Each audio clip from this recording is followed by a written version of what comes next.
coming in. This is the story of a summit, a shadow and a printer that should have been empty because under the noon sun in Alaska, a security lapse has cast a shadow over the Trump-Putin summit. Global media outlets are reporting exclusive stories about government documents marked with State Department seals being left behind in a hotel printer just hours before the world leaders sat down for talks. 8 pages that were meant for the eyes of the officials were discovered in a public printer at the hotel and Captain Cook in Anchorage. In fact, they contain detailed schedules, phone numbers of U.S. officials, a seating chart for a planned luncheon, and also guidance on how to pronounce the name Putin. My colleague Srinjoy Chaudhary is joining us on the broadcast with the details. Srinjoy, good morning. This could have been a massive security breach. What are the details of the documents that have been accessed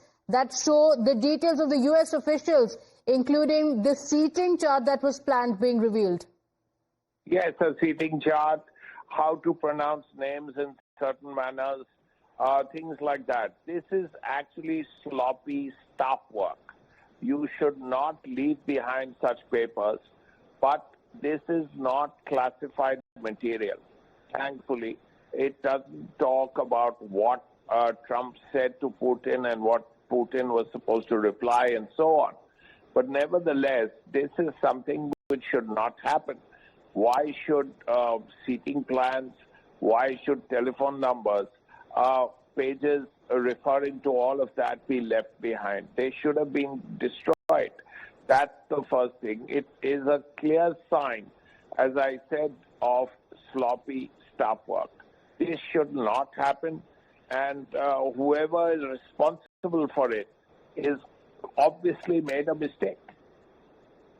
Okay, all right. A mistake that turns out to be extremely embarrassing at a time when the U.S. President Trump has been putting up an image that the United States is the powerhouse of the world.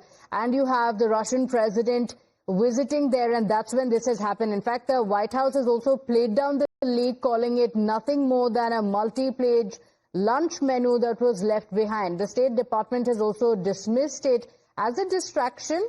But national security experts are raising the red flag, warning that this is yet another sign of the administrative sloppiness in handling sensitive material. You had the Russian President Vladimir Putin, who was visiting. It was a high-profile visit, a visit that was watched world over.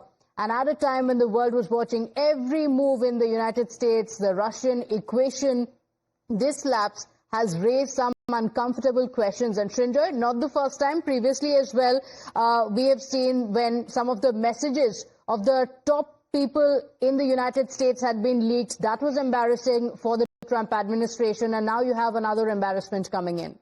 The earlier one was much, much worse because that related to classified material, that related to an operational plan on how to attack the Houthis, when to do it, what kind of material would be used, all of that.